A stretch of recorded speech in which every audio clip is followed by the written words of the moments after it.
मैं तो यही कहूँगा कि हर एक कांग्रेस का कार्यकर्ता, एक जो 36 बिरादरी के लोग इस चुनाव को भ्रष्टाचार के खिलाफ रेवाड़ी की जनता लड़ने जा रही है। जी जी। चाहे आज कितने बड़े भी नेता आ जाए, ये पहले भी आए थे 2020 में और बहुत बड़े बड़े वादे कर गए थे कि हम रेवाड़ी को लंदन बना देंगे। कौन 2020 में आए थे सर? बड़े बड़े नेता जो आप बात कर रहे हैं भाजपा के, उसमें सारे ही नेता आ गए। जिस प्रकार से आप कह रहे हो कि बड़े बड़े नेताओं की एंट्री हो रही है, तो ये 2020 में ये वही नेता थे जिन्होंने वादा करा था, 32 वादा जो मैनिफेस्टो उन्होंने लागू करा था, जब ये वही नेता थे। परंतु आज रेवाड़ी की जनता समझ चुकी है कि ये ट्रिपल इंजन की सरकार 2020 में इन्होंने बनाई और रेवाड़ी का भट्टा बैठाने का काम कर दिया। जब रेवाड़ी के व्यापारी भाई दुखी हुए तो उनके बीच में कोई भी भाजपा का नेता, एक भी नेता नहीं आया। उनके बीच में एक भी नेता उनकी समस्या पूछने नहीं आया। जब वार्डों में मेरी माताओं को दिक्कत हुई, सफाई व्यवस्था को लेकर, डोर टू डोर को लेकर, कोई भी भाजपा का नेता उनकी समस्या सुनने नहीं आया। जब उनके पीले राशन कार्ड काटे गए गरीब लोगों के, उनकी पेंशन 4-4 महीने नहीं आई, तो उनकी पीड़ा को समझने के लिए कोई भी नहीं आया। आप देखिए किस प्रकार से बंगाल का चुनाव खत्म होने के बाद आज कॉमर्शियल सिलेंडर पर इस सरकार ने गरीब लोगों पर, आज जो मेरे गरीब लोगों, भाइयों की, बहनों की, बेटियों की शादी करेंगे, आज सिलेंडर 2089 रुपए से बढ़ाकर 3100 रुपए करने का काम करा है। किस प्रकार से ये झूठे वादे कर रहे हैं, इनकी पोल खोलने का काम हुआ है। आप देखिए जैसे ही चुनाव हुए और इन्होंने महंगाई की मार एक आम गरीब लोगों पर डालने का काम कर रहे हैं। और इस चुनाव को जो भ्रष्टाचार इस 5 साल में हुआ है, जो लोग अब ये कहते हैं कि हम आगे रेवाड़ी को बढ़िया तरीके से बनाएंगे, निहारिका परवीन चौधरी का एक ही विजन है।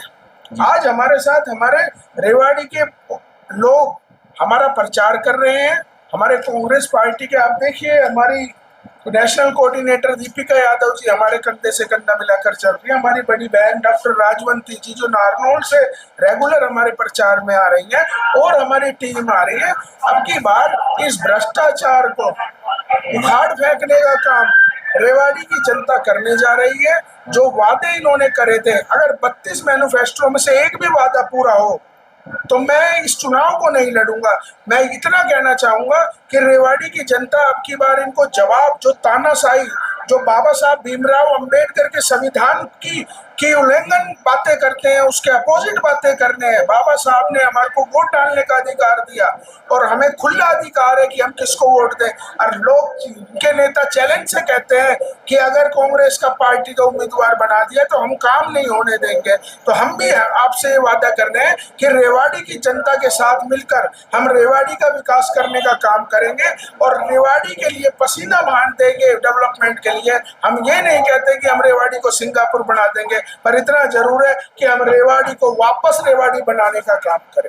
जी सर, ये जो अभी भाजपा की जो प्रत्याशी हैं वो उनका और आपका पहले भी चुनाव हुआ है कुछ इस तरह? देखिए 2020 में जो विनीता पीपल जी जो चुनाव, जो थोपी हुई उम्मीदवार कहूंगा मैं, वो भाजपा की उम्मीदवार नहीं है, वो लोगों पे थोपी हुई उम्मीदवार है। उनको मैंने 2020 में, जब वो चेयरपर्सन रैली 1.5 साल, उसके बाद 2020 में चुनाव हुआ। चुनाव जब उन्होंने डेवलपमेंट करा होगा तो चुनाव जीतते हो, उनकी जमानत जब्त करने का मैंने काम करा था 850 वोटों से। पहली बार मेरे वार्ड में, बहुत ही सेंसिटिव वार्ड है मेरा, और 850 वोटों से मैंने उनको चुनाव हराया।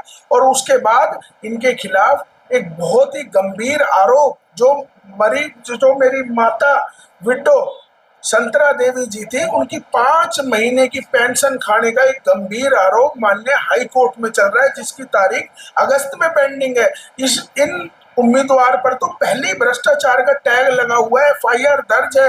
मैं बड़ा अचंभित हूं कि भाजपा तो जीरो टॉलरेंस की बात करती है, परंतु ऐसे उम्मीदवार को उतारने का काम, भाजपा में और काबिलियत के उम्मीदवार नहीं थे क्या? मांग रहे थे टिकट, जिन्होंने भाजपा को जमीन से सींचा है।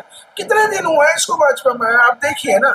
एक तरह से भाजपा ने, जो भाजपा का जमीन स्तर का कार्य करता है, उनको नकारने का काम करा है, उनका मनोबल तोड़ने का काम करा है। तो मैं तो आपके माध्यम से ये भी मैं आग्रह करूंगा कि भाजपा वाले ही इनको सबक सिखाने का काम करे। अगर इस तरीके से थोपा हुआ उम्मीदवार है तो उनको नकारने का काम करे। और देखिए आज 15 लोगों की लिस्ट भाजपा ने निकाली है। हमारी जो पूर्व चेयरमैन पूनम यादव जी है उनको 6 साल के लिए निष्कासित कर दिया। अरे उन्होंने डेवलपमेंट करा होता तो आप क्या मैसेज रेवाड़ी की जनता को देना। ये मान रहे हैं कि 5 साल में रेवाड़ी में भ्रष्टाचार हुआ है और जनता जनार्दन एक बार मौका देती है, दोबारा नहीं देती। यही जनता जनार्दन थी जब कांग्रेस को सत्ता से बाहर फेंकने का इन्होंने काम करा था। आज वो समय आ गया है, लोगों में एक गुस्सा है, उन्हें याद आ रहा है कि पहले का कार्यकाल कैसा था और इनकी तानाशाही सरकार में कैसा था। ये देखिए, एक सामान्य से कार्यकर्ता को मैं तो चप्पलों में सुबह 5 बजे से लोगों के बीच में हम दरवाजे खटखटाते हुए जा रहे हैं, बिना नहाए धोए निकलते हैं घर से और रात को 2 बजे सबके हम तो आग्रह करते हैं। तो आप ये जो कार्यालय के उद्घाटन हो रहे हैं, ये एक मैसेज है, आपको बताना चाहता हूँ। ये जो कैंडिडेट पार्षदों का चुनाव लड़ रहे हैं उनके कार्यालय को उद्घाटन ही कर सकते हैं। ये अगर घर घर जाएंगे तो इनको सुनने को इतना मिलेगा, कोई इनका पर्चा पकड़ने वाला नहीं मिलेगा। परंतु जो आज प्यार लोगों का डोर टू डोर में हमें मिल रहा है, हमें पता है कि आज एक साधारण से कार्यकर्ता के लिए इतने बड़े बड़े नेता और इतनी बड़ी बड़ी रैली हो रही है। मैं तो एक रेवाड़ी का बेटा हूँ, निहारिका रेवाड़ी की बेटी है, पसीने बहाएंगे और जमीन स्तर पर रेवाड़ी के लोगों के साथ रेवाड़ी का मिलकर विकास करेंगे।